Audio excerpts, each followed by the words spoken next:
Ushbu videoni ko'rayotgan ko'zlaringiz ila Allohning jamolini ko'ring do'stim. Men shunchaki niyat qilyapman. Amin deb qo'ying, ushbu tilaklar sizga yondosh bo'lsin. Do'stim, sizning zurriyotingizdan Baytullohning bo'lajak imomlari chiqsin, hofizi Qur'onlar chiqsin do'stim. Mana shu videoni ko'rayotgan ko'zlaringiz bilan bugun do'stlar tushingizda Rasululloh sallallohu alayhi vasallamni ko'ring do'stim. Amin deb yozib chiqib keting. Ushbu tilaklar sizga yondosh bo'lsin do'stim. Amin deb yozganingiz singari 10 yelkangizdagi farishtalaringiz savob daftarlaringizni to'ldirib tashlasin do'stim.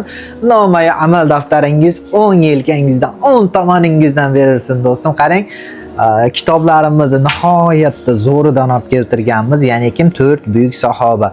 Hazrati Abu Bakr Siddiq radhiyallohu anhu, Hazrati Umar radhiyallohu anhu, Hazrati Usmon radhiyallohu anhu hamda Hazrati Ali radhiyallohu anhularning tarixlari joylangan 4 buyuk sahoba deb nomlangan kitobimiz. Kitobimizni mana shu jannatiy birodarim uchun Rossiya bo'ylab yetkazib berish xizmatlari mutlaqo bepul bo'lib, xarid qilish uchun +7 kodi bilan 953 159 96 06 raqamlariga WhatsApp tarmoqlari orqali murojaat qilishingiz mumkin. Assalom.